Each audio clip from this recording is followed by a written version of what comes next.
colony. Now, Iberian Peninsula, it makes up of Ireland and Scotland. That's the Iberian Peninsula. So, right? So they're not fucking Africans. All right. Once again, Matt Walsh, you are not the Brits. You are not the Scots. You are not the Irish. You are not the fucking Vikings. You lying pieces of shit. Right. And that's what the so-called white man is. He is a lying pieces of shit who projects his own murder, his own racism, all right, on his victims, so that he's justified in doing the wickedness that he does. And Salakia, go ahead. Salakia, brother.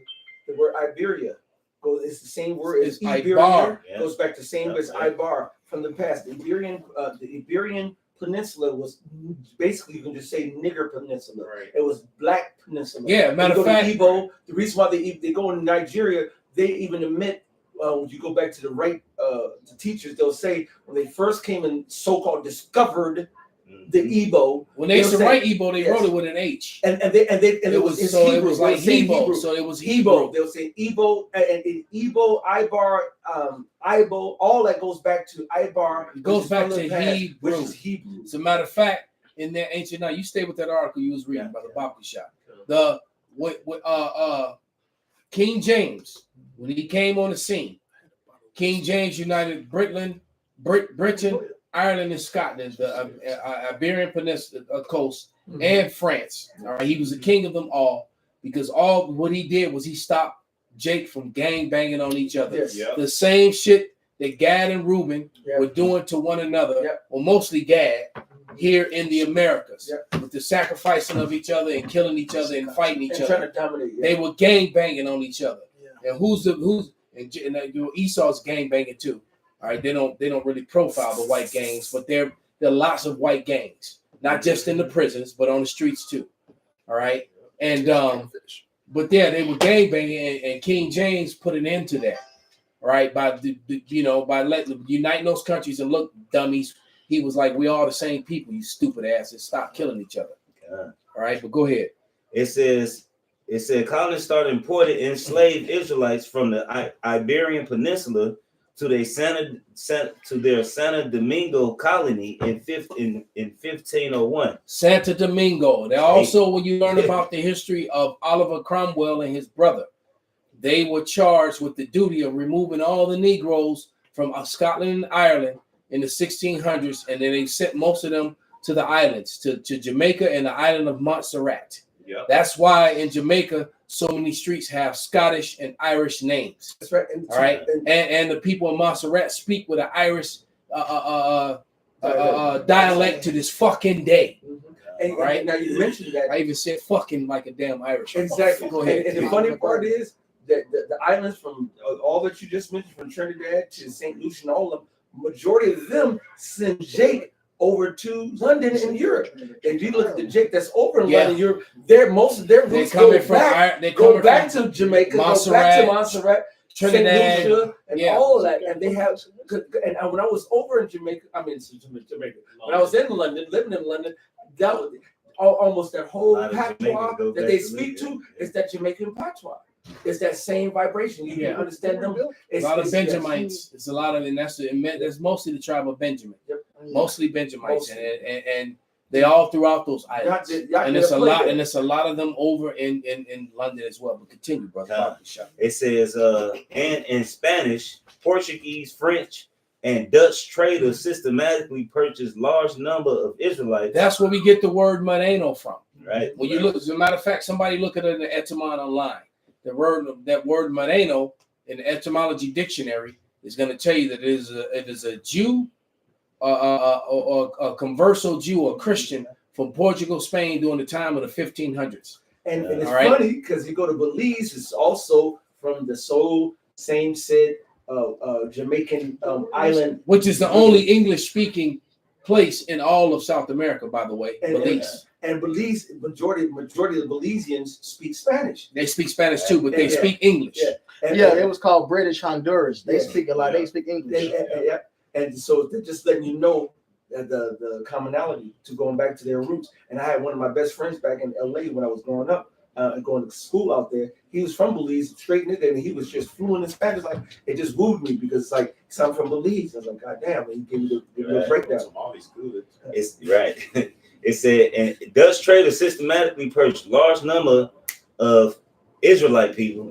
I'm not gonna say African. It's an Israelite people to be enslaved in the American colonies. Ooh. Beginning in the 16th century. So the Israelites, the Southern Kingdom, was already being enslaved in the 15th century in Portugal, Spain. That's where it started at. Right. And then it moved to the western coast of Africa. The whole deal was then it went to America, to the islands, right. And to the Americas, and then to the west coast. It started. So we get Luke 12:2 real quick, and I want to read this one. Get that Luke 12:2, Baba Shot. We play the video yet? No, it's in that. Okay. The video of Walsh. Yeah. I haven't. Yeah, we can. It's in the orders room. Yeah, we can put it in there and find the spot. Somebody. This is the book of Luke. Okay. Who got Luke 12:2? Okay. This is Luke 12:2. For there is nothing covered that shall not be revealed, neither hid that shall not be known. Okay, this is from a Google search engine. Native American slavery is a piece of history of slavery that has been glossed over. Mm-hmm. Fisher said between 1492 and 1880, between 2 and 5.5 million Native Americans were enslaved in the Americas, in addition to 12.5 African slaves. So then they know that they weren't fucking Africans, they were Israelites, and so were the natives, they were Israelites. These are the Israelite people, man. And hold that thought, brother. Hold it. I don't want you to forget it.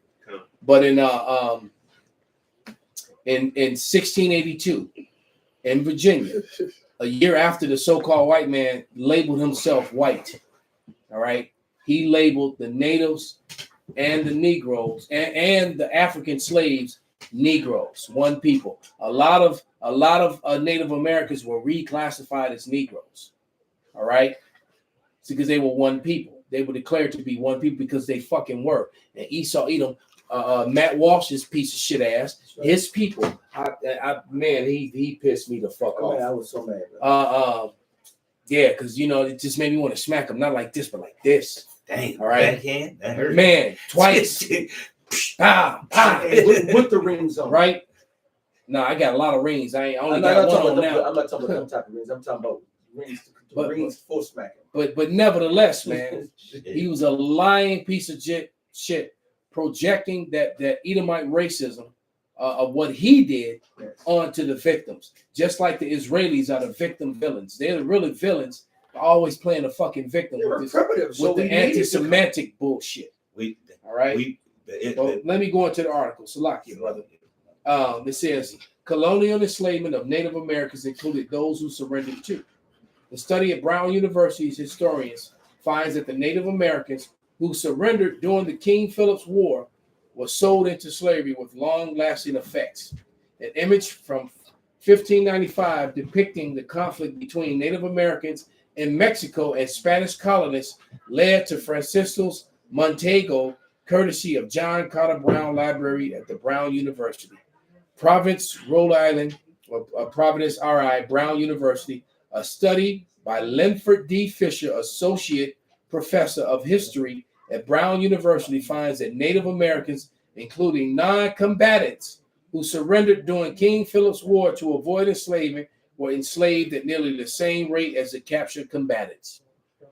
There is no negotiating with this Edomite, man. And then this is where it said Native American slavery is a piece of history is a piece of history of slavery that has been glossed over.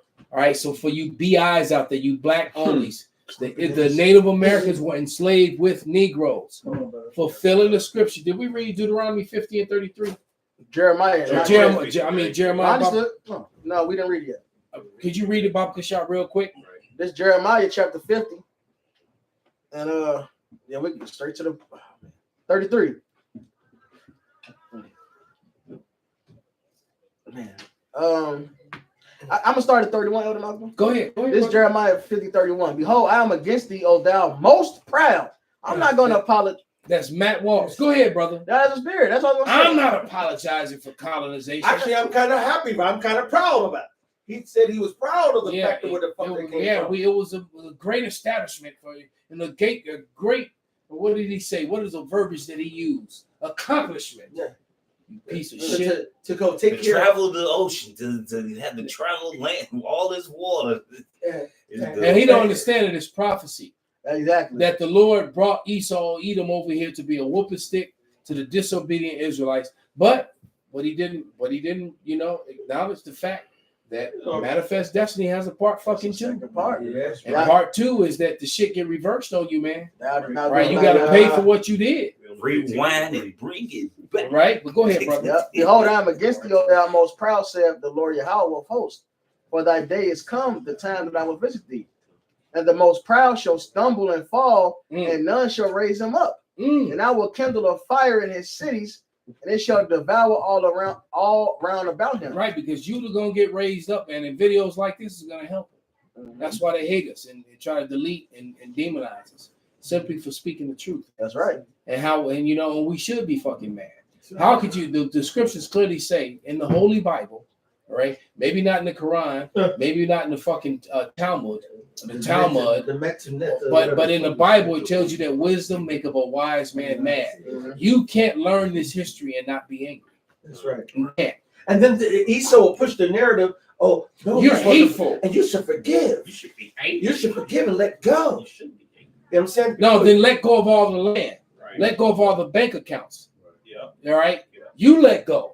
Until you're ready to do it, shut the fuck up. Right. Read, brother. Thus saith Yahweh of hosts, the children of Israel, the northern kingdom, which would be your natives and your Latins, and the children of Judah, which would be Judah, so-called Negroes, and like your islanders like Jamaicans, Haitians, all right? The southern kingdom, will oppress together. And all that took them captives held them fast.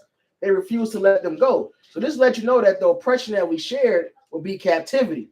And we will go through this together. So that's why it's called a triangular slave trade. It was taking the northern kingdom first, starting with Columbus. Then they started bringing us over. They supplanted Jake in Spain, Portugal, started bringing them over here, taking over the damn throne, shipping natives back. All right. Then they start getting us off the west coast of Africa, man. Yeah. So all those beautiful buildings that you like to go take pictures of when you were in Portugal and Spain, those were built by what you call niggers. That's right. And they weren't built by fucking white men. That's right. All right, a so-called white man. Yeah, the word more means black. Those buildings and all those places in Florence that are so beautiful were built by so-called Negroes. That's right. All right. And if I may, that's real history. Matt Walsh. That's right. Fucking Elon Musk, you piece of shit. Hey, assistant president. That's the non-unelected assistant president of Babylon. But go ahead. That's a great point. Now, when you said Florence, Shapaya said something in jest, but he was serious. He said Florence and Normandy. It's the movie with Martin called The Black Knight. Yep. And he went back in time. Yeah. He was saying, he was saying Florence and Normandy because California, because that's where he was from. But back in time, he said Florence. They thought, oh, Florence and Normandy, like you from here, right? And they kept calling him the Moor. They kept saying the more. Yeah. And then Martin's like, soon I'm finna start getting offended at this word more. But he was simply calling him black. Yes.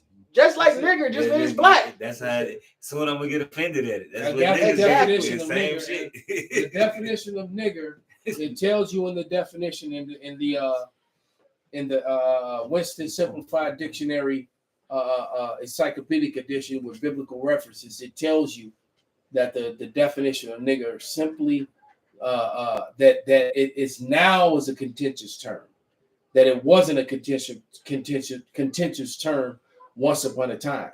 All right, it became a contentious term during the time of slavery. Yeah. All right, but prior to that, it was just a description. It wasn't a negative. It didn't have any negative connotation to it. It was simply a description. All right, now it's a very negative connotation to it because people don't know the history behind it. Right. All right. Yeah. So and it tells you that now a contemptuous term because of slavery. All right. But it simply was if you were describing as the nigger, it was just simply meant the Moor, the dark skinned person, the brown skinned person. Yeah. Right. Which were highly favored and sought after in the ancient world, by the way. All right. Yeah, that's why melanin still costs its weight in gold, man. Exactly. Melanin is expensive. It's more expensive than gold. It's more than gold, man. You dumb niggas in California, Issachar, so-called Mexicans, and Judah, so-called black, they'll dumbass cunning each other. And selling your own damn melon and shit, man. What do you think they do with all your babies when you sluts that keep getting pregnant by different dudes go murder them babies? Whether you brown or so-called black, what do you think they're doing? They're taking your babies and they're using that melanin. They're using all the murdered Israelites. All right, exactly. I got Esau he let no crisis go to waste, including you slutty women that keep murdering your children. You keep having lying with all these different men. All right, and then running and then getting mad and crying when someone tries to take their right away from you. You got to explain it. I got something that's not a scripture, it's more info. So brother. Just go. Well, let me finish this part. I was still reading. It says Native American slavery is a piece of history, all right, that has been glossed over. Fisher said between 1492 and 1880, between 2 and 5.5 million natives were enslaved in the Americas, in addition to 12.5 million Israelite slaves. While natives had been forced into slavery and servitude as early as 1636, it was not until the King Philip's War that the natives were enslaved in large numbers. Fisher wrote in the study in 1675 to 1676, war pitted Native American leader King Philip, also known as Metacom, and his allies against the English colonial settlers. So there were wars fought among Esau, Edom, over who would control, who would get these native slaves. Oh yeah. All right. Why are we not taught this? All right. And these natives were speaking Hebrew.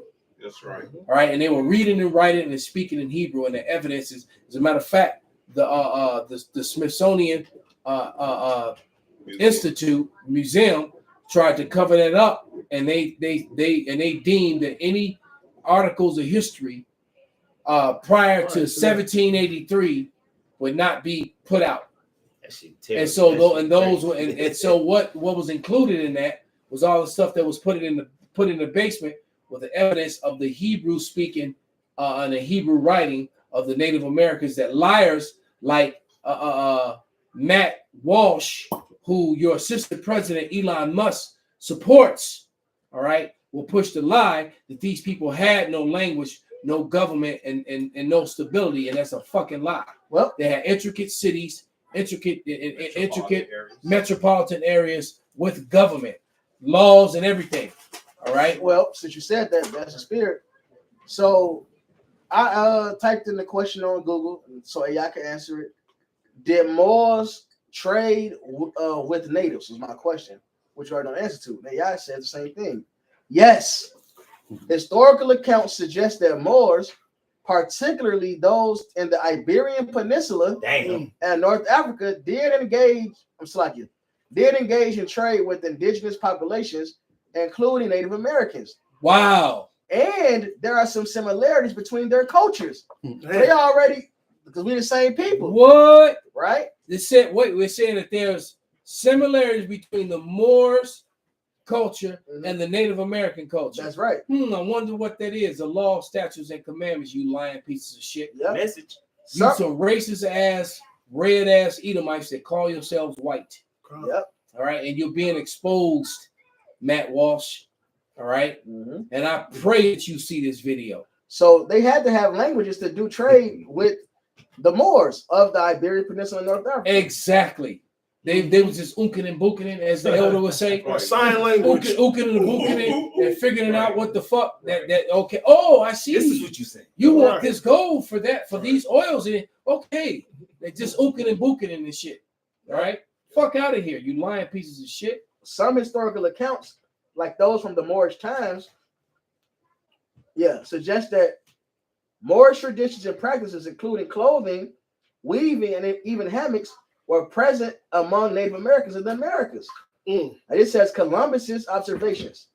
Christopher Columbus and his son Fernando noted similarities between woven cotton tiles and clothing of Native Americans and those used in West Africa and by Moors. Proving everything we just said. The slave and Rudolph R. Windsor's book on page 84, it said that the slave markets were full of black Israelite slaves. Yep. And that over 1 million of them fled into West Africa. All right. And so read that part again, Bob. Christopher Columbus and his son Fernando noted similarities between woven cotton towels and clothing of Native Americans and those used in West Africa and by Muslim Moors. So, hey, look, the so-called white man glossed over this truth, but basically what he did was he just hid it. Did somebody get the council, the Psalms 83, and then Benji, you can finish that. Somebody get that Psalms 83, Bob Kushab, real quick, because that was a collective effort by the heathen nations to hide our culture and hide the truth. All right. This is Psalms 83rd chapter, starting at the top. Keep not thy silence, O Yahweh. Hold not thy peace, and be not still, O Yahweh. For lo, thy enemies make a tumult, and they that hate thee have lifted up the head. To let you know that there's enemies. The Most High, Yahweh, the Heavenly Father, has enemies. Everybody thinks God is love and God is just so cool with everything on the planet. The Lord says that He has enemies. Mm-hmm. They have taken crafty counsel against thy people and consulted against thy hidden ones. And that also denotes that there's a hidden people that nobody has. If something is hid, you don't know. Yeah, it's the Isaiah 11, the outcasts of Israel that didn't know they were Israelites. And the Lord says there is someone hidden that He calls His children, and they're hidden. Mm-hmm. So like then your house I said He come for the lost sheep Keyword. of the house of Israel. And if you're lost, how you know your way home? Right. How you know who you are? Right. How you know anything? And that proves who Paul, the Gentiles, were Israelites, because they was lost Israelites in Greco-Roman culture. God.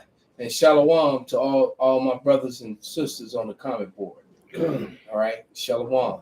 They have said, come, let us cut them off from being a nation. What's the only group of people on the planet right now to this day that has no nation for themselves? Chinese got China, Russians got Russia, Uzbekistan got Uzbekistan. You go to the smallest tribe of Ham, he got his own shit. Okay. You go to the smallest tribe of any other place, they got their own shit. All them niggas got the white man. All them niggas in the stands got the stands. Yeah, everybody got stands. Everybody got something. Right. But we got the white man. Kazakhstan, the white man. You know. Especially in don't think the Mexicans, the Israelites, because in Mexico the ones who ruling are Spaniard, which is Edomites. All throughout South America, right? Not just when you go down to Venezuela, you go to Uruguay, you go to Peru, Panama, or wherever. When you go to the leaders of those countries, all right, those are typically Spaniards or some Cooner-like that they didn't put in there, all right, that's going to rule in the favor of Edomites, all right, and it's a whole lot of small hats throughout Spanish-speaking small hats throughout South America. And remember that this first slave ships, all right, the slave ships were issues, small hat slave ship owners, right, and they all spoke Spanish. Okay, so remember, so it only makes it right that they would go and mix and mingle and hide themselves among the Israelites down in South America and ensure that their children be the ruling class. That's right. Right? What do you think pushed all that, lighting the people up? Better the nation, Mary White, right? And all that bullshit. And the head of Mexico now. There's a quote for that, which I always forget. And it's that mestizo shit. I wish the Israel brothers were here. They'll tell you all about it. But even the so-called Mexican president right now, her father is a small hatter, but she's mixed a small hatter with Issacharite mama type of descent, and now she looking like an Issacharite is ruling Mexico, but she's not an Issacharite, so-called Mexican. She's actually she's Amalekite. She's a small hatter. So she gonna do what what I mean in the interest of. Con, you hold some, brother? Yeah, I got two. Read some. Yeah. I'm gonna finish the Psalm 83 that you called for. It says that the name of Israel may be no more remembered, And although people know the name Israel, it's really talking about Yasharallah. Right. That name is not known on a grand scale, just like the name Yahweh or Yahweh Shai. And a lot of people, well, now they do. But in the past, people didn't associate the name Israel with so-called Negroes, Latinos, and Native Americans. But now they do, even though they don't like to acknowledge it. But this is this is where we are. This is the beloved brother from Arrows of Indignation. This is Amos 9:11, and it says, "In that day will I raise up the tabernacles of David that is fallen, and close up the breaches thereof, and I will raise up his ruins, and I will build up the as it is in the days of old." So in the days of old, the house of Judah, which was ruled, of David, was putting their foot in the asses of all of that wicked counsel that he just read about. All right, and it says, Amos 9:12. That they may possess the remnant of Edom. Ooh, message. And all of the heathen which are called by my name, saith Yahweh that doeth this. So that's heathen that are calling themselves the Lord's chosen. That's right, all right, they're not it. Okay, the Lord's chosen wouldn't be a ruling class. All right, and it says Amos 9:13. Behold, the days come, saith Yahweh, that the plowman shall overtake the reaper. See, we're the plowman. And Matt Walsh and his people, they reap all of our plowing. They get the benefit of it. All right.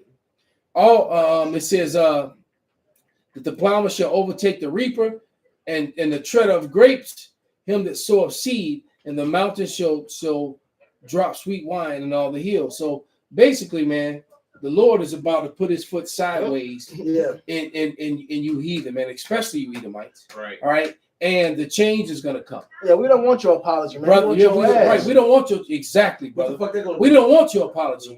Matter of fact, we want you to talk shit so we can bust you in your motherfucking mouth and knock all the teeth out your mouth. Hey, that's and then what I'm gonna do is because we don't have that powers, I'm gonna put your teeth back in your mouth so I can send you to another brother so he can knock the fucking teeth out of your mouth. Malcolm, that's right, and that shit gonna go. You gonna get passed around like a fucking piece of shit whore. It ain't worth shit. So you can go to every brother's plantation because you going to a plantation, Matt. All right, and you're gonna go to every brother's plantation. You're gonna serve slavery. You got 1,000 years to be ran through the man by these primitive gods. And we're gonna find out who the fuck got the truth, man. While you sit up there lying and try to pretend like you something that you not, man. All right, by the same set of primitive motherfuckers you call primitive. I'm gonna show you how primitive your ass. No, because this motherfucker done got me heated, man. He done made me mad, man. The scripture say, break out the teeth of the young lion. He gonna lose, like Elder Malcolm said. Hey, since he called us primitive, right? Right.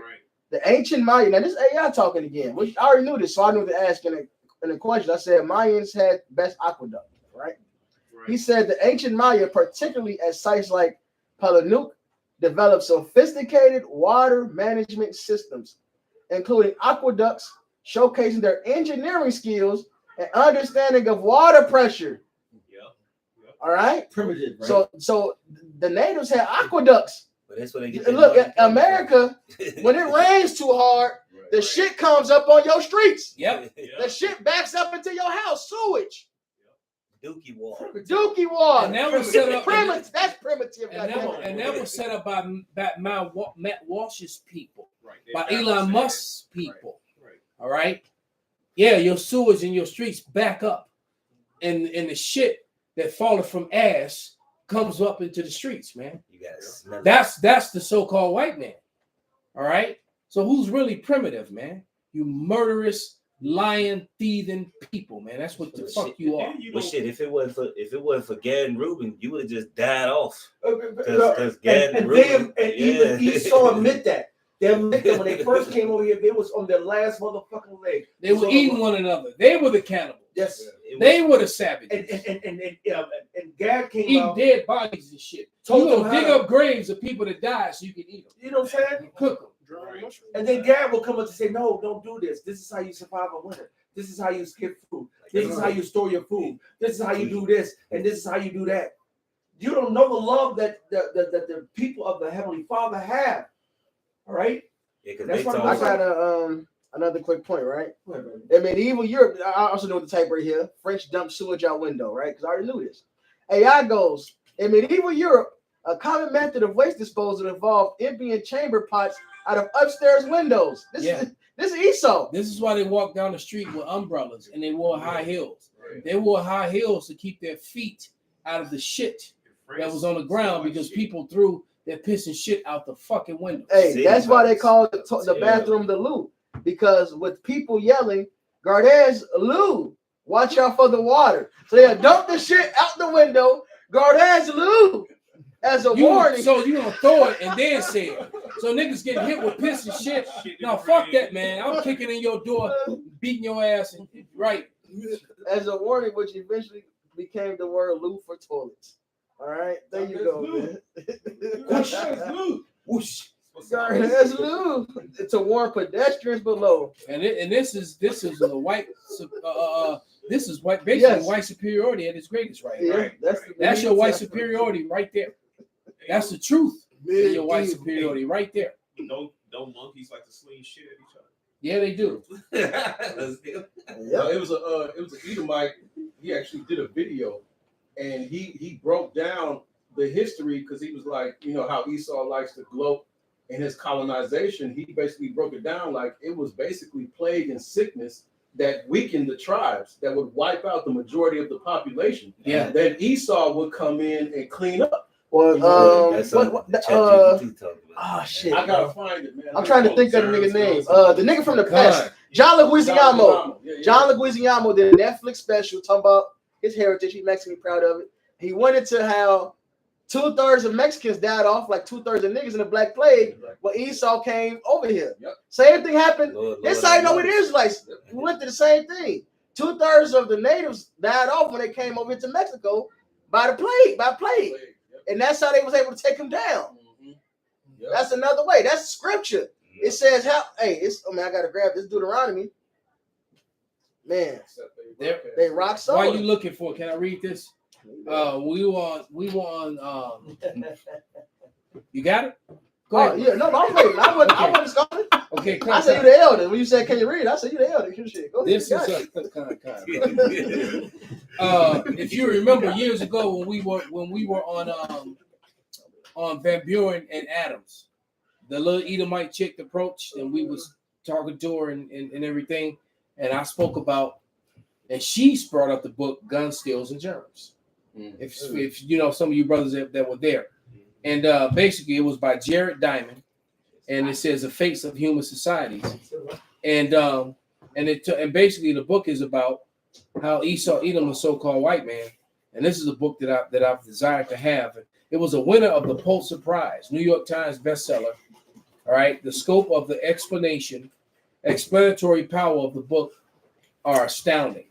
All right, but it was guns, germs, and steel, and on the cover of the book, it shows you natives, it shows you Africans being conquered by Edomites simply by their presence, because they showed up with germs. All right, Esau would come and sneeze on you. As a matter of fact, it was even said in writings, I've read it, that there wasn't even a common cold in America. Exactly. So when they came over here, they brought the common cold with them. You know when you get a real bad cold, you sick as fuck, you're dizzy, your fucking head is stopped up, either your nose is stopped up or your chest is stopped up, you snotting all over the place. Gad and Rube was like, "What the fuck is this? Right. What the? We don't know what the Damn, this nigga shook my hand." Right, sneezed on me. This nigga came. I'm about to die. Should he? Damn, right. They put that in that movie Ace Ventura when Jim Carrey went over there to Africa. I think it was the second one. And they was like, before white man had no disease, then he sneezed, and he started fucking with him. They got scared, like we would have died. They killed us off, man. See? So and then of course he brought guns. There were the Edomites. I remember watching a video about Edomites that landed Easter Island. All right, and that group of islands that surround Easter Island. And it was Japhet on those islands mainly. It was Japhites on that island. When they landed on that island, the first thing they did was start shooting the men with muskets. And then they raped the women and they left the island, and they left these people full of herpes and gonorrhea. That shit pissed me off. That's what they did to the population. Yeah. These people who completely not sick. Most of their men were killed off, and then they left the women. Every woman that was the women that didn't hide, any woman that got caught got raped, and then they left them a gift, and the gift was some of them got impregnated, but they still got herpes and syphilis or gonorrhea. All that keeps on giving. The brother from GMS Melbourne, Australia. That's your history, Matt Walsh. That's right. That's your history, Elon Musk. They washed it away. The brother from GMS Melbourne, Australia, put in that's happened during the time of the Black Plague. BBC News reported that Edomites' bodily fluids is what caused the Black Plague in Europe when they came down from the caves. That's what weakened us during the Dark Age. God damn, we're gonna have to expound on that. Exactly. Brother, you need to put some receipts up, put some information up about that BBC News article. Yeah, you can't come with stuff like that, then not give the information, bro. You gotta come on. You gotta bring it. If you can, put a source. If you can, Australia, brother Melbourne, put a site, something so we can we'll build off of it through the spirit. Because first of all, we know what Esau's been doing. Matter of fact, right now I had a couple articles. We don't even have to go into them because it's already known, but we always go into the receipts. America made all their billions and trillions off of free slave labor. So they get it. All right. Yeah. They said every slave back then was worth about damn near $3 billion worth of fucking money, and that's in their time. They bred us like fucking dogs, man. It's like $83 billion. They took a large muscular black male, all right, and they would collect them up, all right, and they would do two things with them. They would make them do mandingo fighting, or they would put them. They will basically put them in breeding houses. Got that too. And so you got a big, tall, or muscular ass Jake, what they would do is they would bring young girls to be breeded by them. So like sometimes they bring their own mother. All right. That's where you get the term motherfucker from, because they would put something over their head so they never could see their face. Yeah. All right. He's so bitch. They say, well, you can reproduce those genes. Right. Yeah, that shit wicked, man. They had breeding, but that's primitive as fuck. Some people just don't even know of how bad slavery was because they don't put it out there. They had, when they said breeding farms, it was an actual plantation that had no fruits, no vegetables. All it was breeding. Niggas other slaves brought slave women there to breed, niggas. And they brought men there. It's just like you got guys who breed dogs, they breed pit bulls, they breed Rottweilers, they breed Doberman Pinschers, or whatever the breed is. French they find a fine specimen and they bring them in and and it's like I got this male here, and he's young and full of seed, so they just keep bringing young girls to him, even sisters, mothers, damsels, women that can still childbear. A woman was fit and muscular, all right, and they would use her, all right, and they will bring her to some muscle bound dude, all right, and then and then they want a whole family of fucking Murphs, all right, and that's what they would do shit like that, man, to get those genetics, all right. If you're really tall, like like Elder Karab over there, that's what they want. They would take, they would use certain things and to try to breed perfect slaves. And then it's because why? Because now that breeder, he make money off the other slave owners. That's it. And so they would have better slaves or more slaves to present on the market so that they can make money. And those places were closed on Jewish holidays. That's where your eugenic science comes from. So nowadays you got these places you can go pay top dollar, or we can you want to go through a pamphlet. You want your child to be what? Well, we can use this sperm, and you can pray, and you have a better chance of getting this. Eugenics started with them fucking with us, man. That's why they find that Edomite forecast Jim the Greek, he let the cat out the bag and shit. When he said that shit crazy. I got. Oh, you had something else on them? Was there more to that? I got that Deuteronomy 32 and 30. How shall one chase 1,000 and two put 10,000 to flight, except their rock has sold them and the Lord has shut them up? All right. So in order, everybody knows that so-called Negroes, Native Americans, are superior to this devil. So how do we fall? Because the Lord did. Exactly. For their rock is not as our rock, even our enemies themselves being judges. The Lord put them over us. He weakened us. He gave them the power to win in a war. Even if the Lord didn't weaken us, the Lord is in control of who wins the war. So he made them take us down. He gave Esau the knowledge of the Gatling gun to spray Reuben down because Reuben was on their ass. All right. Excellency of strength. They couldn't do nothing with him. So they got the Gatling gun. All right. It was just, it is what it is.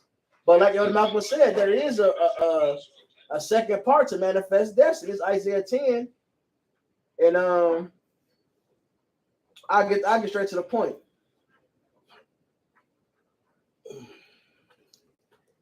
Once I find that point. Yeah, the point is we're gonna be like that dude in Spartacus shit. Okay, now shall I begin? All right. Isaiah 10 and 12. Wherefore should come to pass that when the Lord hath performed his whole work upon Mount Zion and Jerusalem, I will punish the fruit of the stout heart, proud, that pride again, of the king of Assyria and the glory of his high looks. And we know this ain't ancient Assyria because Assyria, when it became even Babylon, you know, that became the capital. We went into what? We went into Media Persia, then Greece, then Rome. And also Assyria didn't get destroyed like it's mentioned here. This is modern Assyria, mystery Babylon, which is America. So once the Lord was done punishing us by you putting your foot up our ass, so he's going to punish you, man. And that's what times we're coming in. See, it's beautiful you said that. Everything you said, that's scripture. That's what's in the second chapter. Yep. Let us leave, you know, our basically our tokens stake the water. Yeah, I'm glad we did this. It's a great accomplishment. Of course, you're supposed to say that. Let's see. I'm glad you said that. Matter of fact, brother, it's gonna make the beating better. We're gonna actually get close with that. Go ahead, somebody go to Wisdom of Solomon 2, and we read down from like 1 to about 11 to 12. And whatever you got first, brother. Because the brothers read the Jeremiah about the northern kingdom and southern kingdom being oppressed together. All right. And then you talk about Mystery Babylon, right? The lands of the north. So let's find out who these people are. This is Jeremiah 3 and 18. In those days, the house of Judah shall walk with the house of Israel, and they shall come together out of the land of the north, which is what? North America. So obviously, these groups was oppressed together. And you're not learning this from ISUPK. Message. You're not learning this from Israel United in Christianity. Message. All right. You're not learning this from Genesis. Message. What you're learning is some rap lyrics from them. All right. Or how to wear a hat and cover your head and offend the Lord while you're reading the scriptures. That's what you're learning from guys like that. It says they shall come together out of the land of the north to the land that I have given unto them for inheritance unto their fathers. Right, which is Babylon the Great, man, which is the big mystery. We got oppressed here together. Therefore, the great deliverance is going to be here. Right. And North America, the land of the north, is the one place. The land of the north, which is America, all right, Babylon, is the one place in the whole world where you're going to find the largest concentration of all 12 tribes. Point blank, period. All right, that's it. Because when you go off into these different lands, you know, it's mostly that tribe, mostly this tribe, mostly that tribe. But here in America, we're all here. All right, which lets you know that we're a numerous multitude that cannot be counted. All right, and only and the 1/3, which is not just here in America, they're gonna get wherever they are on the earth, but the majority of them are going to be here in Babylon, man, and in the mystery Babylon, which is America. All right, hands down. All right, whoever got that Wisdom of Solomon, go ahead and go into it. You want to start from the top? Or? Yeah, start at verse 1, read down to about 11. Did you say that Solomon? Yeah, no, it's in this phone. Yeah, but this phone, okay. I have it. So it's okay, this phone. You know what? I'm getting from there and I'm going to send it to you. This Wisdom of Solomon, chapter 2, verse 1. For the ungodly said, reasoning with themselves, but not right. Our life is short and tedious, and in the death of a man there is no remedy. Neither was there any man known to have returned from the grave. That's why they're so proud, because he doesn't realize that he is his forefathers. That this piece of shit, Matt Walsh. You piece of shit, You are your piece of shit forefathers. Matt Walsh, read. For we are born at all adventure, and we shall be hereafter as though we had never been. For the breath in our nostrils is as smoke, and a little spark in the moving of our heart. Which being extinguished, our body shall be turned into ashes, and our spirit shall vanish as the soft air. Right, so that's why often the heathens and the Edomite heathens would burn their bodies in their ashes, and the smoke would rise up into the heavens, and they think they went to the heaven that way, or wherever the fuck they went to. All right, but go ahead. Verse 4. And our name shall be forgotten in time. Right, they know they're temporary. That's why it says Esau has a short time. He know that they're only temporary. They got this rulership for only a certain amount of time. It says, verse 4, and our name shall be forgotten in time, and no man shall have our works in remembrance, and our life shall pass away as a trace of the cloud. Which that's going to happen according to Job. All right, go ahead. It says, and shall be dispersed as a mist that is driven away with the beams of the sun and overcome with the heat thereof. For our time is a very shadow that passeth away, and after our end there is no returning. For it is fast sealed, so that no man cometh again. Come on, therefore, let us enjoy the good things that are present, and let us speedily use that, what they call it, YOLO life. Right, and that's why he's what? Fracking the earth, using up all the natural resources. Yeah. All right. Indiscriminately. What this dude is the devil. Hey, he's the son of perdition. Everything he touched, he destroys. He says his desire is like hell. He cannot have enough. So that's why when you read the POV or the point of view of the wicked in his Wisdom of Solomon, the 2nd chapter, Esau is really psychotic. He's really testing the Lord. Why in the fuck would I? Let me just beat this nigga ass. Let me see if he's the son of a super god. What type of who thinks? Hold on. The son of the creator of everything. That's pride. Nigga, you lost your fucking mind. Right. Hypothesis, right? Let's see if it's true. What? Why would you even try? Why would you play with fire like that? Right. You're gonna be crowned king of around and find out.